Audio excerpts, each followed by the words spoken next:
I couldn't, to the day, I can't get that out of my head. Looking at the flyer, and it was a bloody head of a cow. That propaganda was so powerful. Like, all right, way to go, PETA, you got me. It really got me. And you're impressionable teenager trying to figure out what the path is, what the right thing to do is. And I really believe that eating meat was really horrible for society and humanity and the planet. Love and light, everybody, and welcome back to another episode of El Podcast, the greatest virtual happy hour in the world. I am your host, Kai Primo, and this is El Capitan, Jesse Wright. First and foremost, happy hour to all of you. If you are new to our channel and aren't subscribed yet, please follow us on Spotify and Apple Podcasts and wherever you get your podcasts from, and also on YouTube at El Podcast Media. Today is going to be an awesome episode because today we are going to be talking about why I stopped being a vegetarian, vegan, pescatarian, whatever, all the diet fads, why I stopped all that after 18 years. Jesse here has a master's on health sciences, and so I thought it'd be a really interesting thing to talk to you about my whole journey. Well, yeah, I mean, my undergrad is in kinesiology, and then I also have a master's in health and human performance. I, of course, used to bodybuild and power lift. I've tried pretty much every diet known to man as I went through that journey. I no longer do it now that I'm 40, but I've certainly still like to read the literature and keep up to date on all things health related, nutrition related. I mean, let's just take it right from the beginning. I mean, you grew up in the Philippines and you emigrated over when you were 12 or so. So, I mean, you know, what was life like when you were in the Philippines? I mean, you weren't eating a vegetarian diet back when you were growing up, did you? No. So, yeah, I grew up in the Philippines and I was raised by my grandmother. Back in those days, there were really no dietary restrictions. We're raised on beef, chicken, pork, fish, liver, which I hated. You know, I ate everything, vegetables, rice, ramen noodles. You know, there was no, that's bad for you, that's good for you, that just like kind of didn't exist. I think we were just lucky that. I mean, what was like had food, you know? Yeah, I mean, you're lucky. I mean, the way you grew up. I mean, what was a typical meal consisting of? What did you typically eat on a daily basis? So give us kind of run us through a daily meal.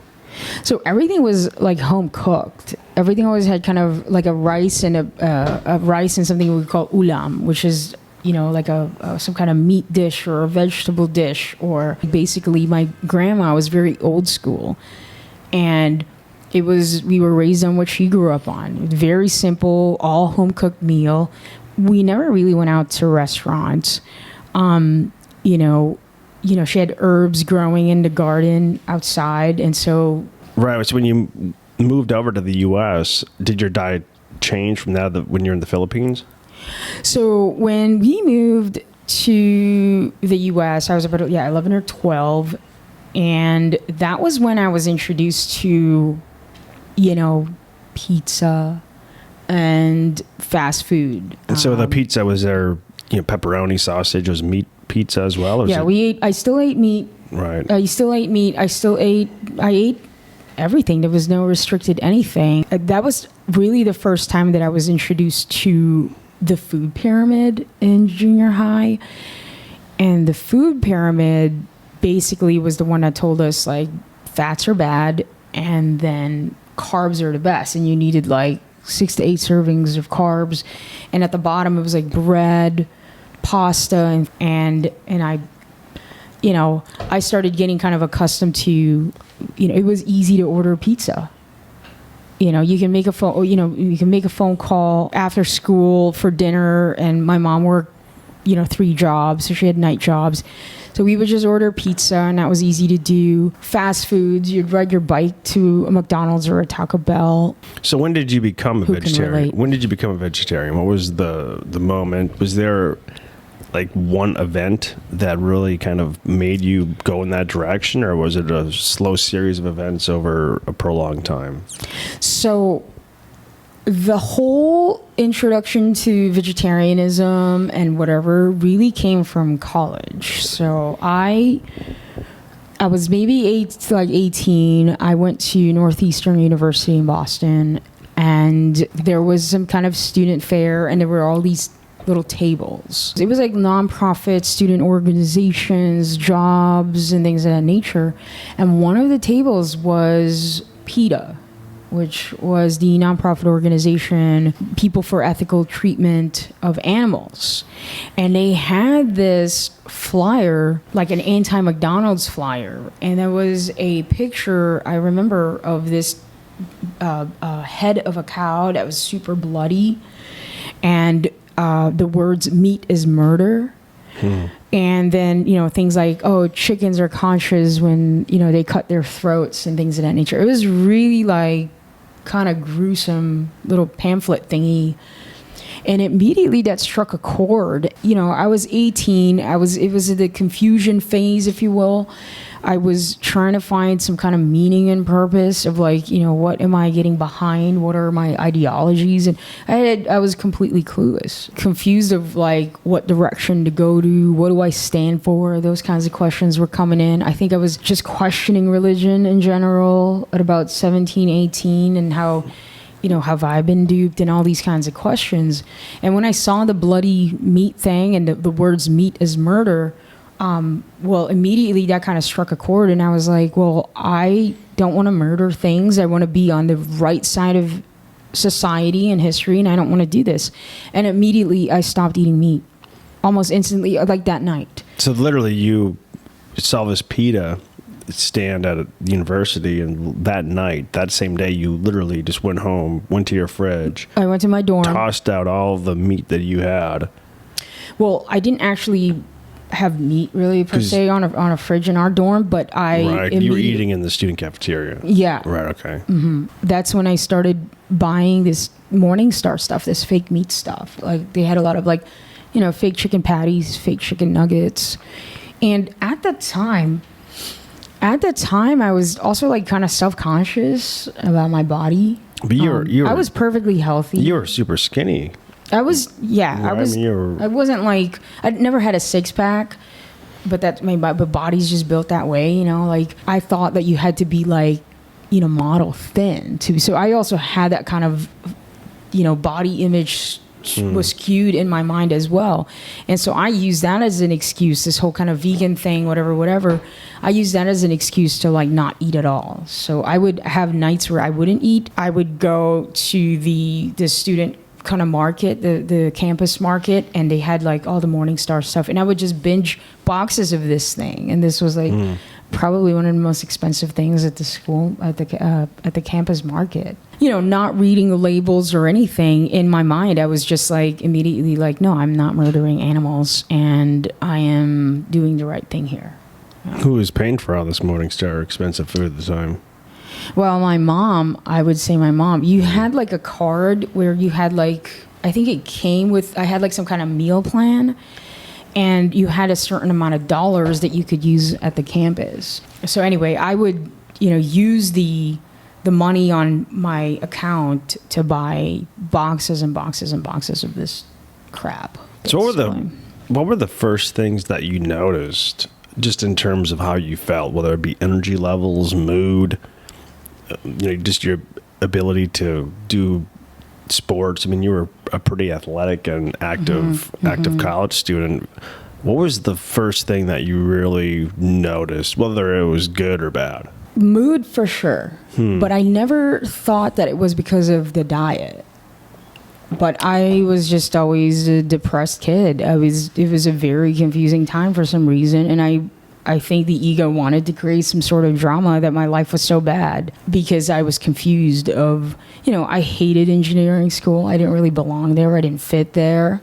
I was smart, but I just thought everything was kind of, a waste of my time. And that was also along, before that, I read books like Ishmael by Daniel Quinn, and that book kind of set me off to a trajectory of, humans are just so horrible. Mother culture, and our society was all man-made, and we wrecked this hunter and gathering kind of society, and now we have pollution and war and things of that nature. And so coming in, at 15, I was being like, I'm reading these books that human messed up. And so there was this deep guilt also as far as being human. So I was just depressed really throughout my first year of college. I just didn't think it was really diet related. I didn't really look into how that worked. So specifically about your moods, I mean, you were already depressed at this point is what it's sounding like. And then you were even more depressed after you switched to I think so. vegan? Yeah. I had more depressive moments, and I'm sure a lot of people can relate to that. I was challenging everything I was kind of taught up to that point, but not having a community to even be able to talk about this kind of stuff. I truly thought that I was doing it for the animals. I was part of a cause, and I'm going to go save the world. And that was this whole delusion that, like, I can make a difference. I can make a change in the sense if I stop just eating the meat, I'm making a difference. It pollutes the environment. It's not ethical thing to do to eat meat. And then all of a sudden, like, also, I started becoming more fatigued, more pale, and my family would notice how pale I was. I mean, and I'm a dark kid, right? Like, what did your mom say to you? Oh, just that, like, I'm getting pale. Like, what's wrong with me? They would just notice that I was pale, and I didn't know that, I was pretty low on iron. Yeah, it's interesting because, you mentioned how you kind of went, you're at the university, you see this PETA sign, so you stop eating meat because of the ethical treatment of animals or the unethical treatment of animals. And it seems like in my experience, especially, I was a health coach for over 8 years, and most of the people I know that were vegetarian, it's all really for moral or ethical reasons or the environmental reasons. Mm-hmm. They never really had a health reason why they wanted to become vegetarian. And they're like, oh, well, it's healthier. But I'm like, well, why is it healthier? Mm-hmm. I mean, you're eating fake meat. Oftentimes, they're still eating fake meat, so you're eating processed food. I mean, any fake meat is highly processed. So you're saying that meat is bad, but then somehow processed food is good. I always thought that was kind of a contradiction. Yeah, definitely. And I personally didn't pay attention to the actual health repercussions at the time. At the time, it was just so embedded, and to the day, I can't get that out of my head. Looking at the flyer, and it was a bloody head of a cow. That propaganda was so powerful. Like, all right, way to go, PETA, you got me. It really got me. And you're impressionable teenager, your heart's wide open. You're trying to figure out what the path is, what the right thing to do is. And that one got me, that I really believe that eating meat was really horrible for society and humanity and the planet. And I sided with the planet. Like, I wanted to be on the green side, how we were as hunter-gatherer, little did I know that the hunter and gatherer, they all ate meat. Right. By the way, they didn't eat cereal. So you were a vegetarian for 18 years. So did you go and just cut every meat product out, dairy product out, any animal-based product out? Or did you kind of slowly go from being just a regular mixed food eater to being a pure vegan? Like, what was the transformation? It was straight vegan that very night. So no animal products at all. You cut out butter. You cut out all milk, dairy. Dairy. Tell us the moment when you basically were like, I have to stop. I need to stop being a vegetarian. I need to go back to introducing meat into my diet. Well, yeah. So basically, this is a crazy story. It still kind of gives me chills when I think about this. But I just didn't really know the health stuff, that perhaps the lack of protein in my body was harming myself kind of long term. I would just, be tired. I had foggy brain. I had moods and mood swings. I was very depressed. At some point, and I actually don't know at what point, but at some point then I began to add fish into my diet. Mm-hmm. And I started referring to myself as a kind of flexitarian, a pescatarian. Flexitarian, I like that word though. Because you're flexible. That's really just a way to... Yeah. It's just more justifications of stuff. And you know how I justified fish? How'd you justify it? Let me know. Well, I justified it in my head that it was okay to eat fish, even though I had this guilt because I'm hurting an animal. I justified it that, like, okay, they're cold-blooded and they don't feel stuff. They don't feel pain.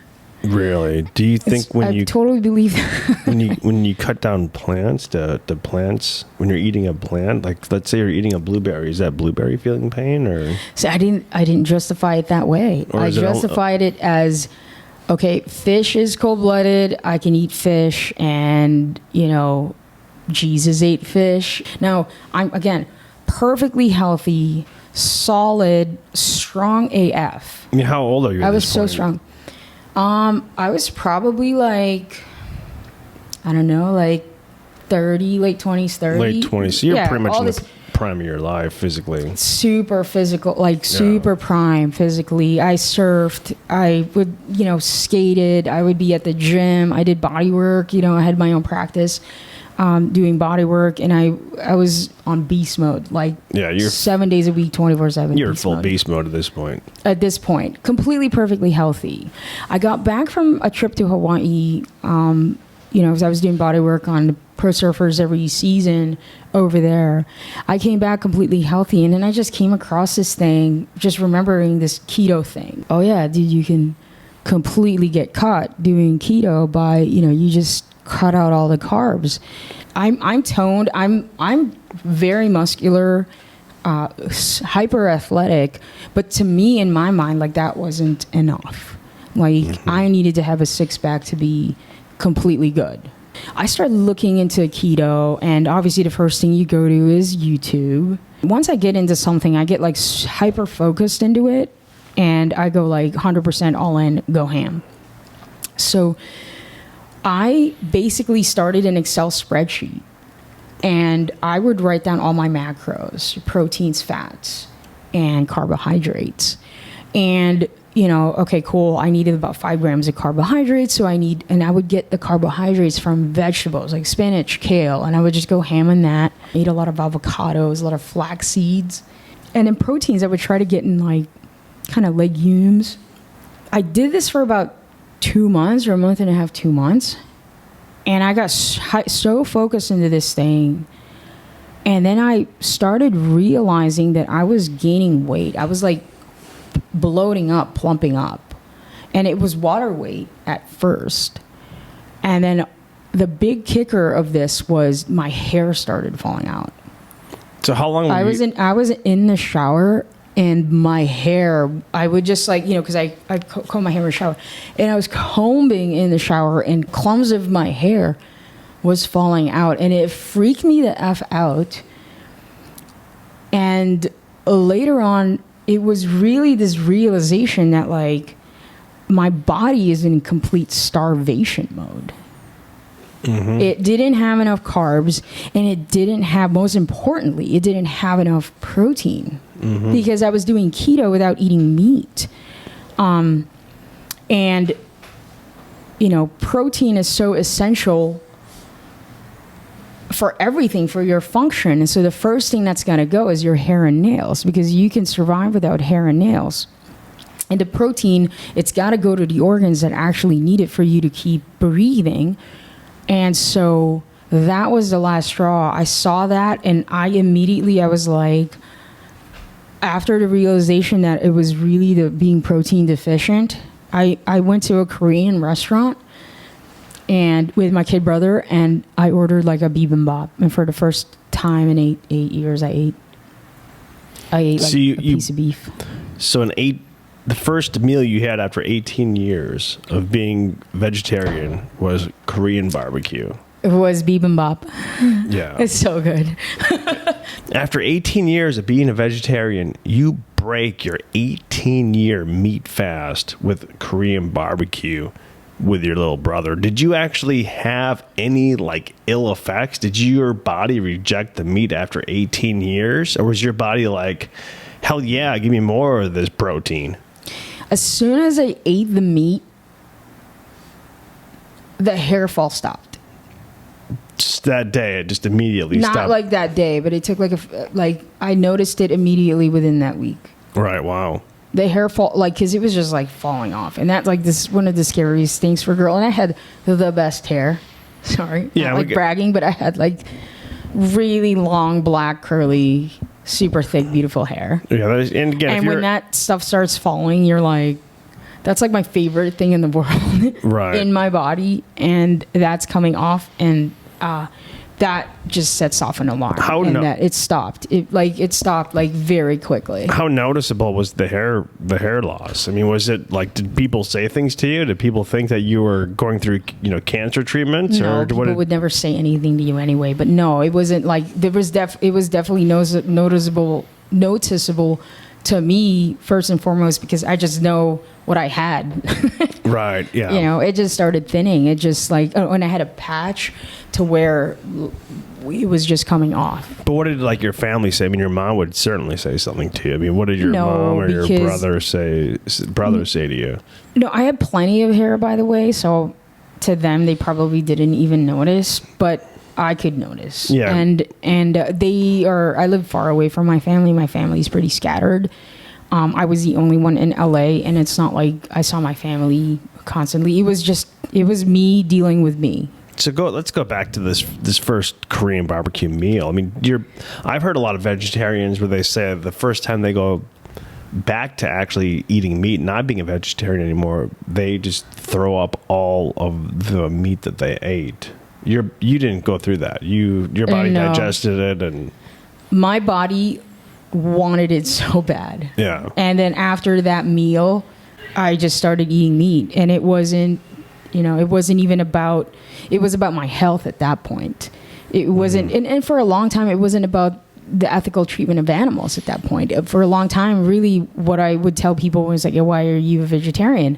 Because I lived in LA, and a lot of people are vegetarian, but I hung out with people that ate meat, and it was like, I would go out to restaurants with friends, like after a surf, and I would be carrying my own kind of cooler, and it would have, I would bring beets, like just raw beets.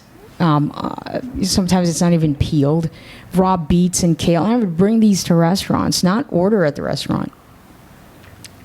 And I would just chew on kale. Like, it was really awkward, but I thought it was like, I was so highbrow. I just thought it was like the right thing to do, and I thought I was doing the right thing. And I was advertising this thing everywhere I went. I would tell people it's not because of the animals anymore. It was for health reasons is why I was a vegetarian. But I didn't even know what that reason was and how that was like healthy for me, except for what I read as, meat was going to, would raise your cholesterol. It would, you're a high risk of diabetes or a stroke or cancers. And this stuff, I read this online and I ate this stuff up just to continue justifying. When I started eating meat again, I knew I needed it. I stopped keto altogether. I put back carbs. I put back meat. I put back carbs. And at that point, I really just said to myself, after a lot of meditation, it's just like, I cannot ever use my body as an experiment. Like an experiment, right? But that's what I've done for so long, is just experiment in all these diets and things of that nature. And I'm sure you have too, seeing what works for you. And this one clearly, after this keto one, it was like, I'm going to figure out how I can just listen to what my body wants. And all these years, my body actually wanted to eat meat. So how long were you on the keto vegetarian diet for? That one really just lasted 2 months. So you were Not even, so not because the even- hair started falling out. right. And how much protein were you doing a day? I believe like anywhere between 5, 10, 15, or 20. And how much did you weigh? From beans. And how much did you weigh at that time? I was very muscular, so I was over 140, but solid muscle. Right. So you should have been on like at least 50 grams a day of protein at the bare minimum. Yeah. Some days it was probably 5 to 10. I mean, the recommend. Thinking I was yeah. I was getting enough on, with the bean or the legumes or lentils or whatever. Right. But I mean, the RDA, a recommended daily allowance for protein, for every 100 pound is about 36 grams of protein. And that's at the very absolute minimum for people that don't do any exercise that are sedentary. So you are way below that. But I mean, you were watching a YouTube video, getting your research from YouTube. You really had zero guidance. Do you think it'd be different if you were on a vegetarian diet, but you were actually consuming an adequate amount of proteins? Yeah, I don't even think I researched, because I hadn't eaten meat in so long. Like, I just didn't even think about proteins from meat was essential at that time. I literally was like, okay, my focus at the time when I was doing keto was just like, got to get below 5 grams of carbs, got to get below 5 grams of carbs, got to get below 5 grams of carbs. And that's the only thing that mattered. I didn't really care how much fat, whatever. I did count calories, and I was plenty calories, but my body still went on a complete starvation mode. It went into panic. It went into complete panic. What was your ultimate goal? Why did you decide to be on the keto diet to begin with? Yeah, I wanted the 6-pack. Because I mean, you were already super lean and fit, but you wanted a 6-pack. I wanted a 6-pack. Yeah. And you thought the keto diet would get you shredded because you saw it on a YouTube video. Yep. Right. Yep. That's a warning to all of you guys. Do not go to YouTube for your health information. There really is something about listening to what your body wants, and that's a bigger practice. It takes, a lot of silence, stillness, and meditation to really develop a way to communicate with your body. And I'm like still working on that physically. Like, I'm still working on that myself. And you said it took your body basically 7 years to kind of get back to being unwrecked from the 2 month of a keto vegetarian diet. 2+ years to kind of start even feeling normal. Wow. To get that unwrecked, because it was such a fast blow. I personal trained for close to a decade, and different clubs have different incentive structures, but a lot of the facilities, the personal trainers make more money selling products, selling supplements, than they do actually in the personal training department. I worked at a club where it was all about selling heart rate monitors and giving people to do metabolic testing and selling protein supplements. You're making more money on that than you were on the actual training, which leads you to, it incentivizes you as a trainer to not even train people, just to walk around and sell supplements, even if they need these supplements or not. And the word supplement should tell you everything. It is a supplement. It is not a priority.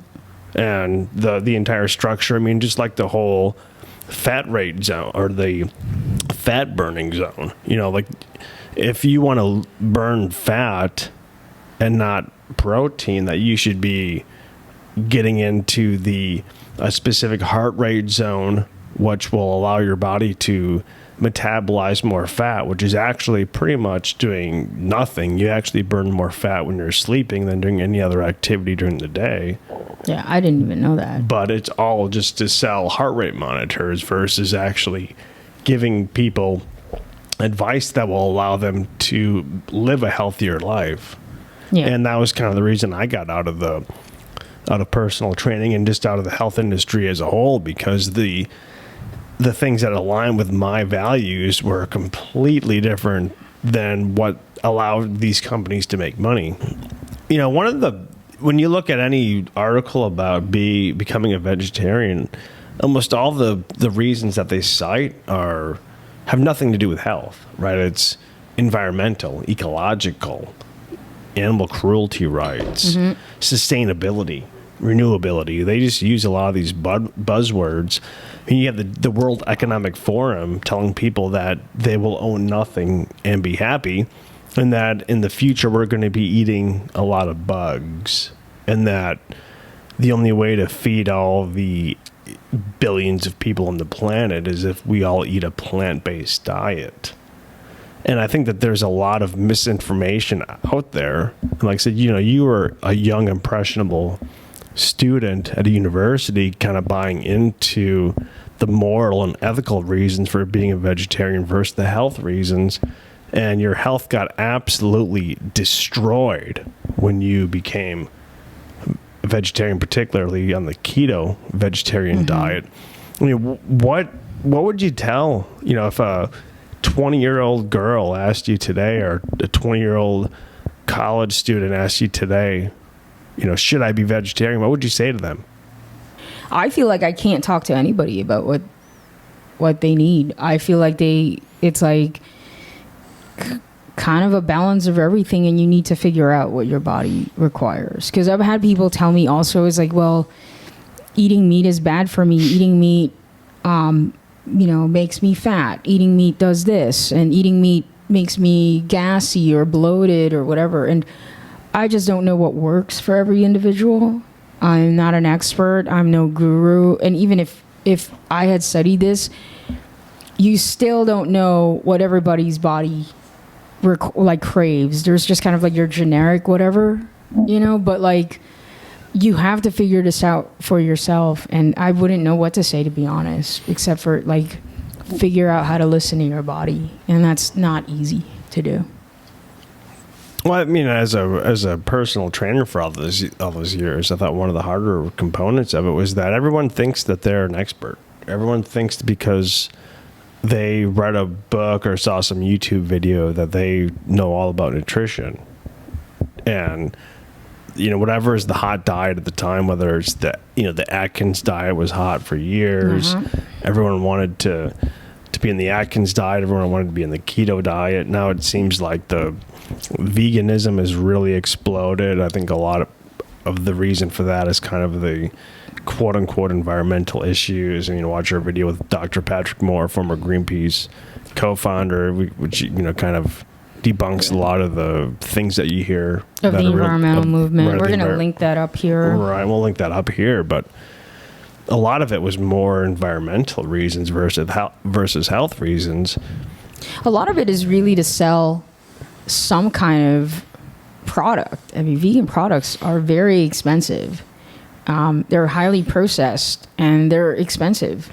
Yeah, I mean, I always thought we can buy, and it's also economical, right? Like we can buy, chuck roast and get the protein that we need for the day much cheaper. Sometimes we can buy, an ample sized chuck roast that would, basically satisfy our protein needs for the day for the two of us. And you can basically get, some fake meat, and you won't for more. Fake meat would cost more than the chuck roast that would satisfy, and it's more bioavailable.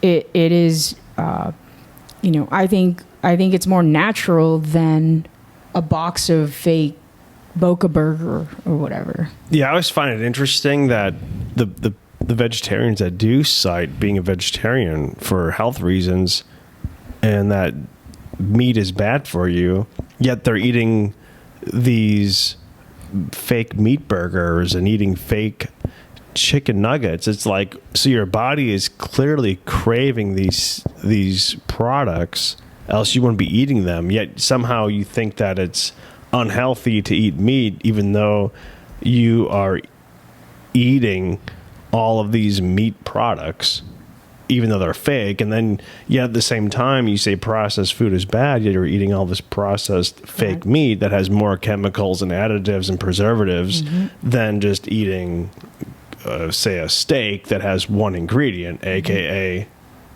beef. Yeah. It's kind of twisted. Yeah, I mean It's kind of twisted, and having been there, I totally, it's so relatable because once you have this kind of thing in your head that you're doing the right thing, you kind of stick with it, but it's not the right thing. And I mean, I know people that are quote, i.e. vegan, but during a pregnancy, they were drinking bone broth. Right. And their body was craving that. Yeah. Through you need it. Yeah, and it has so many health benefits. It has so many health benefits. And you can't deny it, and your body needed it, but yet you're like, oh, well, I'm vegan and we need vegan options. I always kind of thought that being a vegetarian, a lot of these vegetarians just kind of use this as a way to identify themselves and as an image conscious thing or maybe virtue signaling. I remember watching a JP Sears video where he was a meat eater pretending to be a vegetarian, basically putting people down because they were in fact not eating meat. When you were a vegetarian, Kai, for 18 years, did you introduce yourself like, hey, I'm Kai Primo, I'm a vegetarian? Or did you not mention that as one of the first things that identified you as you were introducing yourself to new people, or in kind of a casual conversation that had nothing to do with actual meat eating or vegetarian or not meat eating, just anything to do with related to whatever? I see what you're getting at. I don't think I would just flat out introduce myself like, oh, I'm Kai and I'm a vegetarian.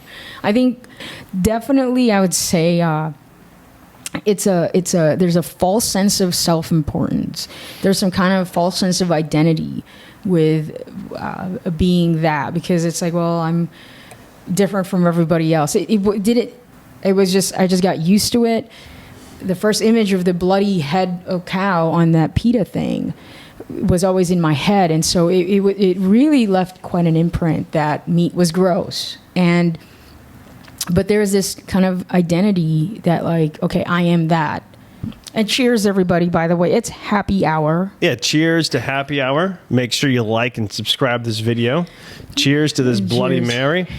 Drinking Bloody Mary and a Corona chaser. When you're talking about... This is not the health show. It's interesting, when we talk about the health components of a diet, and when people say that meat is unhealthy, I think what happens is people lump in a lot of different meats, or quote unquote, i.e. meats, into the same category. Eating a hot dog or eating a bratwurst is certainly not the same thing as eating a steak. Not the same at all. Right. Eating some of the canned meats, whether it be Spam, and I know in the Philippines, in Hawaii, Spam is certainly more of a treat, or it's a delicacy. It's a thing. And comparing a steak, comparing a ribeye, comparing a nice lamb chop to Spam or to corned beef hash in a can, or to a lot of these other processed meats, it's just not the same thing. And to kind of lump all meat into this one category is very, I think, just does a disservice to people that really do need the protein, that do need to get those fats, and it doesn't allow them to have a lot of options, because they're like, oh, meat's bad because we're comparing processed meats to meats. You're not going to compare a processed food like, say, Captain Crunch to an actual vegetable or fruit. I mean, they're all carbs. We're comparing apples to oranges, as they say, oftentimes when we're comparing these unhealthy meats to a healthier alternative. Yeah, there is that for sure. But I also think that a lot of it was this kind of like, if you eat too much meat and animal fats, it's cholesterol. It's heart attack. And that was embedded in me when I was in high school. It's the whole be afraid of cholesterol. And animal fats is some of the best fats for you. One of my good friends, his grandma was 92. and he's having a conversation with her, and he's like, what's one of the regrets that you have in your life? And she said that I wish I would have ate more apple pie. And I think that we have these ideas of like, cholesterol's bad for you and fat's bad for you and all these things. What's bad for you is stress, like stressing out about the food, stressing out about your dietary decisions. Like, because there's so much money in the food industry and the supplement industry and the healthcare industry that all these components have been conflated. Like, people are more stressed out, and that stress is what causes them to be unhealthy versus the food that they're actually eating. We've gone away. We're no longer smoking 6 packs of cigarettes a day in society.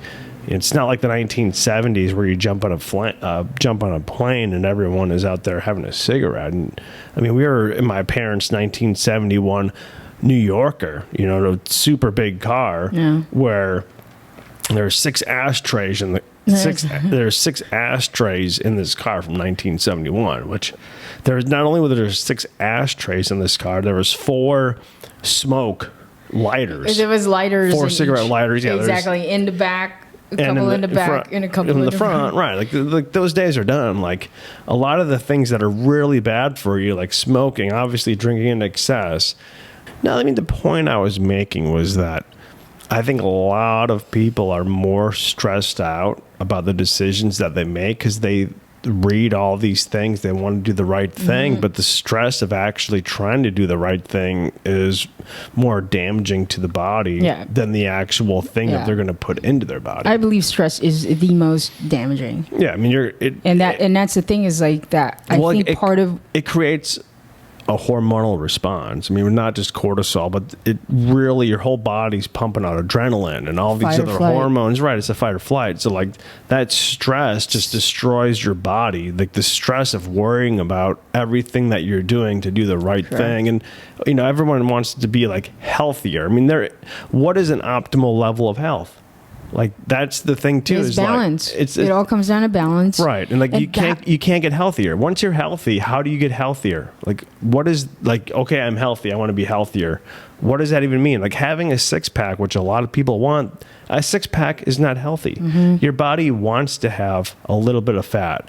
I had a 6-pack for about a 7-year period of my life, mainly because of the job that I had. I ended up biking about 60 miles a day at 9,000 feet elevation. I was sick all the time because I just did not have enough fat on my body. Like, your body wants to have fat to protect itself.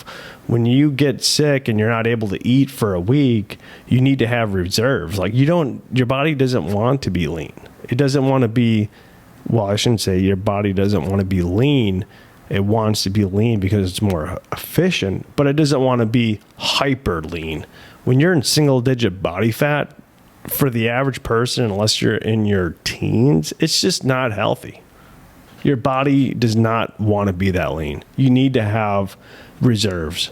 Yeah. See, I wish I had that information because I didn't know. Because growing up, it was like fat is evil. Fat is, you're going to die of a heart attack. Everything was low fat. Everything was low fat milk, low fat cheese, low fat this, and fat was the enemy of life. And, that was all a crock. And believe you, the amount of stress when I was really into this kind of body image thing at the time, or trying to achieve a body goal that was like impossible and not something my body ever wanted anyway, it was very stressful. And I think that stress is what hangs on to extra fat that you don't need.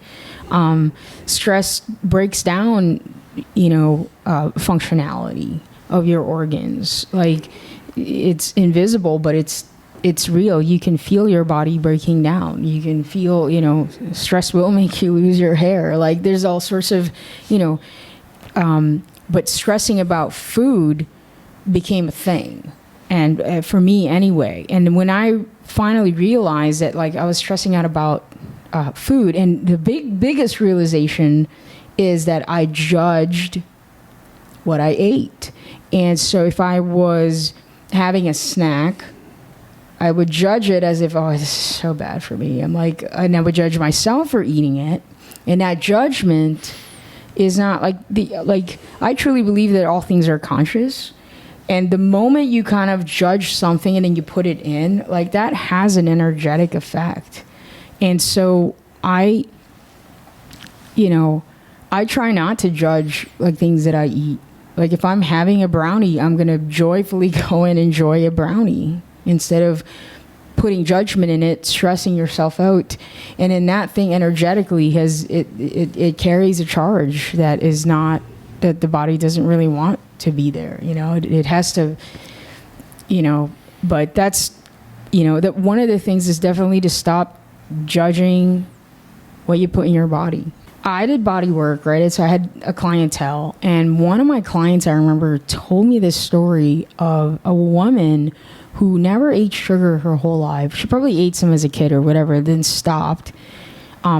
Ate all organic, never ate out, ate clean, quote i.e., because she was so afraid of getting cancer.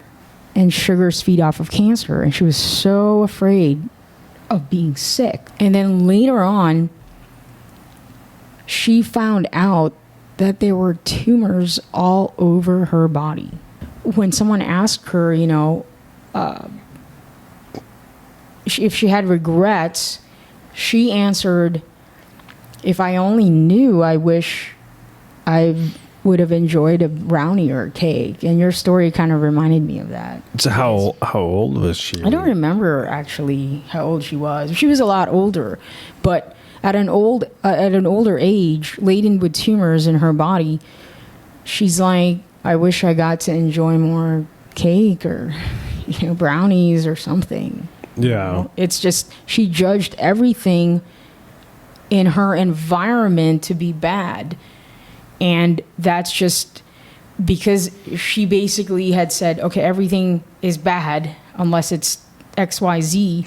The body kind of, I feel, responded to that. And I'm not an expert, but it just goes to say, like, we're not meant to stress over, things that we put in our body. Like, if anything, go bless it, enjoy it, be grateful for it, and then go eat it. Enjoy. I mean, you had this almost 2-decade journey, 20-year decade journey, where you were trying to figure out figuring out your diet. I mean, what would you say to a 20-year-old Kai? What would you say to yourself at 20 if you could go back in time and be like, "Hey, these are the things you should do"?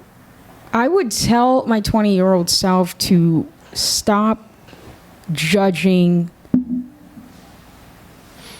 yourself and your body, which is your best friend. Like, your bestest friend in the world is your body. It is your vessel to enjoy all that is to be enjoyed in form on this planet as form. I would have told her to stop judging the body and start working with it as your best friend and asking it what it wants. During this, for optimal health. During this time, were you buying organic food, like just strictly organic? Mm-hmm. I mean, I think a lot of people I bought into the organic movement. Right. Yeah, they buy into this organic movement, even though people don't really even understand what the word organic or cage-free, farm fresh. And we learned that recently, too, that it was a kind of a hoax. Well, I mean, I used to buy all organic food. I mean, I was spending over $1,000 a month back in 2015 just on myself on organic food, and I started kind of diving deep into it, and you realize that the definitions are pretty ambiguous, or you realize the definitions are pretty ambiguous, and they don't really mean a whole lot. Like, to be cage-free, farm fresh, all you have to do is have a door on a chicken coop. Open. Doesn't mean that the door even leads anywhere. They're still in the coop. All you have to do is have it open, and you get the seal of approval. And then you get the seal of approval. Cage-free. Right, cage-free. And you're paying an extra, it's marked up, right, but 30%, 40%? Or it's cage-free, but what are they actually feeding them? I mean, they're all still living on top of each other and their own feces and things like that. So is that chicken actually any healthier? I think people want to do the right thing, and people really just want to eat healthier and be healthier, but the marketing is just, it's so powerful. I mean, I think we saw that with a lot of the different things that have happened in the last few years, the power of propaganda. Absolutely. I think that, it's guilt and fear is, every marketer's greatest tool, because it evokes the emotion of guilt and fear, and that makes you take some kind of action.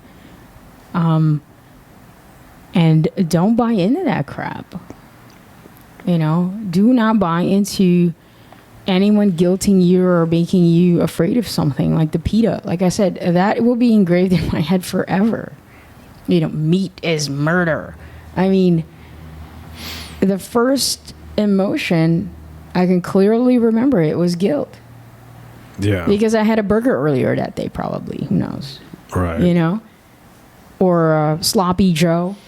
Not right. Sloppy Joe. It's a classic meal for college students. I remember Sloppy Joes. But I bought into it, and I'm glad that I'm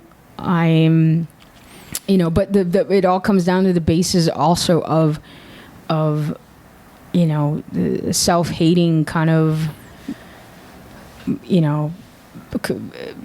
hating my own self. Like my body just was never enough. Do you think a lot of these issues are kind of like first world problems? I mean, when you were in the Philippines, you were just happy to eat anything. When you were growing up, we were just lucky to have food. Right. You were lucky to have food. And I think a lot of this stuff, like, I feel like a lot of, Americans or Canadians, a lot of the quote unquote Western cultures, they end up having all these issues because they have abundance and they have all this time to focus on these other issues that maybe maybe really aren't that pressing. Like when you're in the Philippines, you're just happy to have a meal. If that meal happens to have pork or beef or chicken, you're super stoked. Except liver.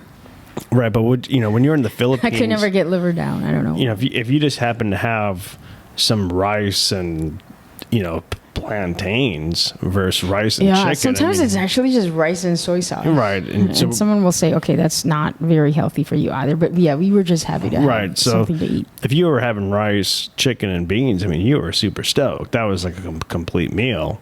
And then you get to the U.S. and all of a sudden you're rejecting meat. It seems like at this point you almost did like a 180 where you're buying into like the culture of like, I mean, if you were to look back at your Filipino self, I mean, your Filipino self would have punched you in the face for rejecting that food. For wasting that sustenance. Yeah. I wouldn't have punched anyone in the face per se, but I probably would. Yeah, you wouldn't have punched anyone in the face. I'll eat it. You don't want it, I'll eat it. Like, you wouldn't have punched anyone because you had no energy because your hair was falling out because you didn't have any protein. I mean, of course you would have punched yourself in the face. You'd have been lucky to even get the strength to even flex the arm. Yeah, I guess I would have. It was bad. But I honestly, I think also as a kid, you didn't have, we didn't watch a lot of TV. We didn't have things telling us that, things were bad or good. It was really my grandma's intuition and whatever, my grandma grew up with. And, she used herbs instead of over-the-counter things. And, you just kind of made do with what you have.